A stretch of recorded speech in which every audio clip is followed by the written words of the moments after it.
It's a beautiful day, January 20th, 2025. We just witnessed a constitutional mandate, the peaceful transfer of power, the oath of office given to our 40th President, J.D. Vance.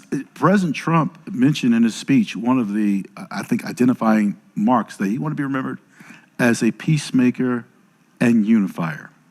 A peacemaker and unifier.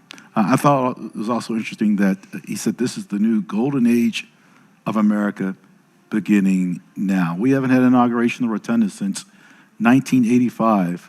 Today, JSIC, all agencies delivered. My name is Ron Jackson.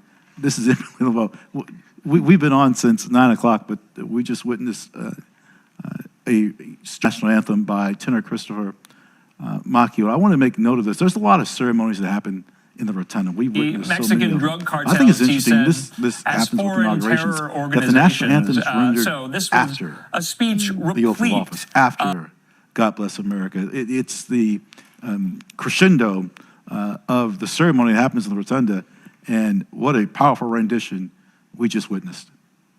Yeah, there was a lot of great music in this. The Battle Hymn of the Republic was one of the arrangements of that particular song. And now we're just waiting for the departure ceremony. So at this point, we've had the inaugural swearing in, and the newly inaugurated, sworn in president and vice president are going to escort the now former president and former vice president out back to the East Front. We were talking earlier about Marine One, and we're going to see them. There we go, yes. So now former President Biden will get in Marine One with Dr. Jill Biden, and they'll head off, and then the Vice President and Mr. Emhoff, they're going to leave by the motorcade. We have a departure video. I think you're going to like, I know you're going to like this, friends. So let's set this up. The outgoing, as Emily just stated, the outgoing administration in terms of President, Vice President will depart. But why and where? And please watch this video. We think you'll like it.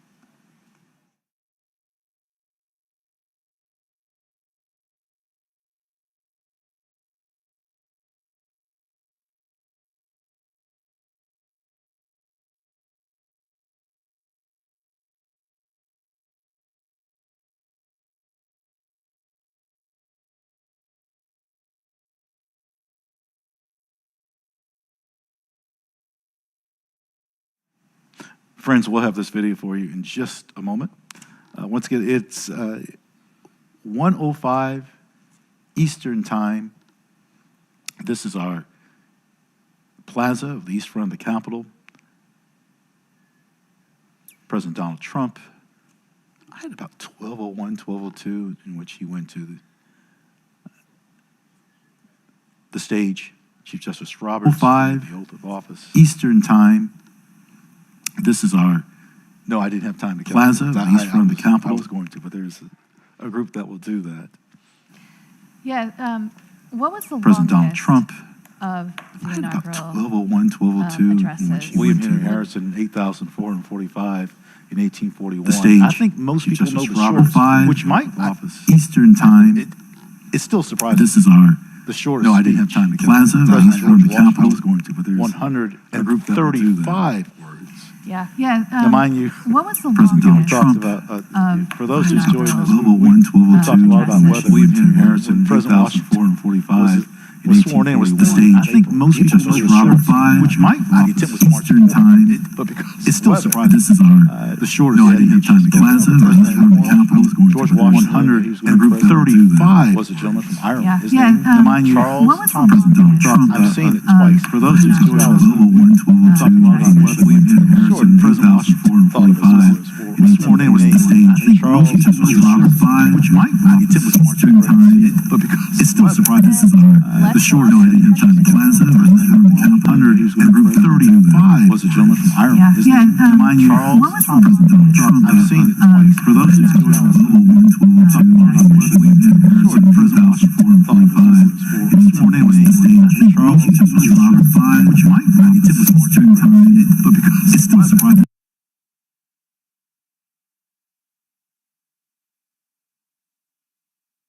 Time for that. Oh, here we go. Okay, so we're not going to talk about history. We're going to talk about what we're seeing in real time here. So there we see Mrs. Trump and President Trump out there. They've pulled the car up. The short plaza right there. 135 was a gentleman from Ireland. His name is Charles. I've seen it. For those I can't imagine the feeling that the Bidens must have when Senator Biden defeated Senator Boggs in 1972. It's more than difficult circumstances in December of 1972, well documented about the tragedy. And then 1973, I mean, all that has gone on 1973, since 1973, 17 years, Judiciary Committee, Senate Foreign Relations, 5 justices, it's leadership periods. He's ran for president more than once, in which even once he withdrew. And now they leave as great-grandparents. Right? Recently, a great-granddaughter born. Again, I can't imagine what's going on in their mind, but some reflection about all the inaugurations they've attended. Quite a few, I would imagine. I'm not for Senator Biden when President Carter was inaugurated on the East Front. And then Vice President Vance and his wife, Usha Vance. She's wearing the pink coat. They're walking over with the now former Vice President Harris. That helicopter looks a long way away. This VH-92A, there's a new fleet of helicopters being used in this. 78 feet in length. 78 feet in length. It's between, for those that are not familiar with this side of the Capitol in terms of what is new, those 2 skylights are on top of a new building, relatively speaking. In 2008, the Capitol Visitor Center. That plaza, those bricks will be put to the test when that helicopter ascends. Okay, and I believe there goes now former Vice President Harris. And The motorcade, correct? with the motorcade.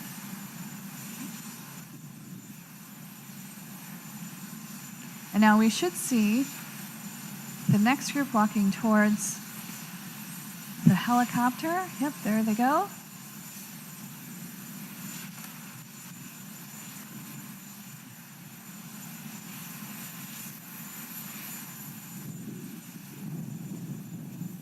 Well, listen to the wind.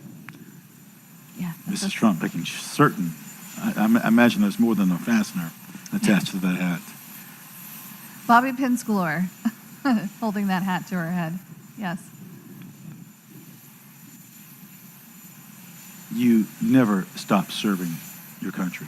You never stop serving your country. And we don't know what the next phase will be for the Harrises and Bidens, but rest assured, you never stop serving your country. So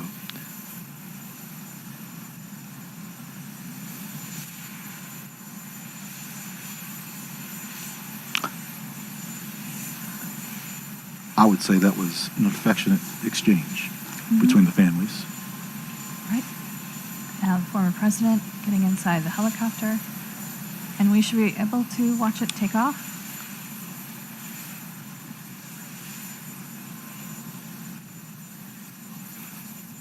Look at the crowds on the Library of Congress Supreme Court side. This is really something to witness for those that are nearby. Marine One. We sometimes see it working in Washington. We sometimes see it bringing the president back and forth to the White House. It's always a sight to see. Certainly for visitors, it's exciting.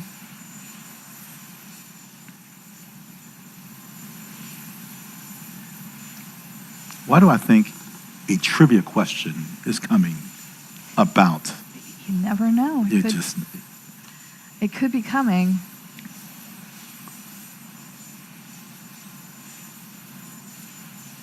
Vice President J.D. Vance. Waving goodbye.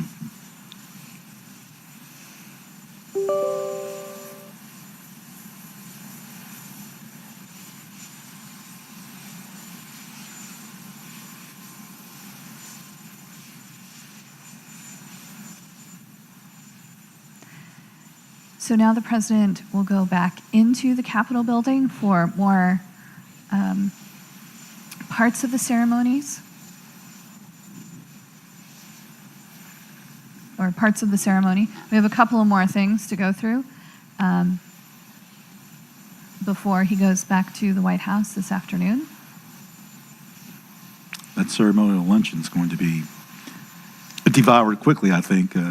Breakfast seemed long ago. In between that was everything, right? A prayer service. Or maybe it's just me. Well, they definitely have a 3-course meal waiting for them in a few minutes. Oh, here we go. The recognizable white top of Marine One.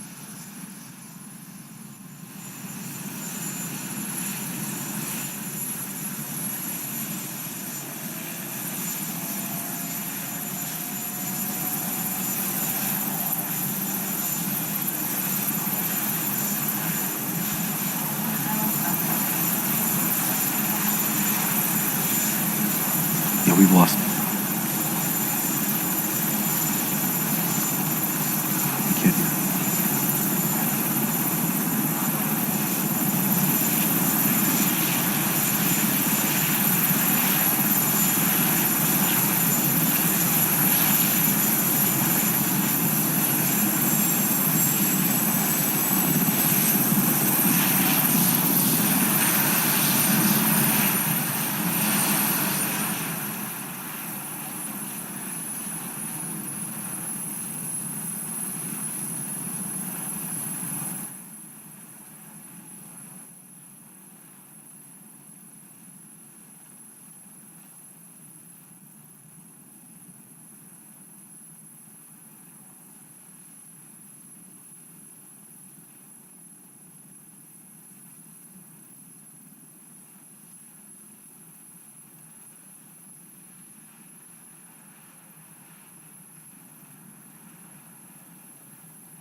The direct route to Andrews Air Force Base, named after Lieutenant General Frank Maxwell Andrews. Graduated West Point in 1906, served in the military in 1946. We often hear of Andrews Air Force Base. Ooh! Frank Andrews, he was a Lieutenant General in the Army Air Corps. So I think maybe it is time now for a trivia question. Oh, You ready? sock it to me. Who was the first president to depart the inaugural ceremonies by helicopter? Here's your choices: Ford, Reagan, Kennedy, Carter. I'm making it hard. President Gerald Rudolph Ford. That is correct. I once heard him speak to an entire elementary school in Kentucky, yes, in 5th grade. And, of course, I wanted to ask a question. Do you think they allowed that to happen? No? No, they didn't. No, you're they right. didn't. Not that I'm bitter about it. 1977, never mind.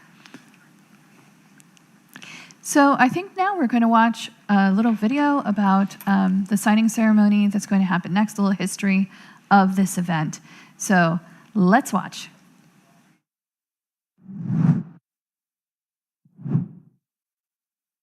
The first official actions taken by the newly sworn President of the United States, occur in the President's Room just off the Senate chamber in the U.S. Capitol. After the departure of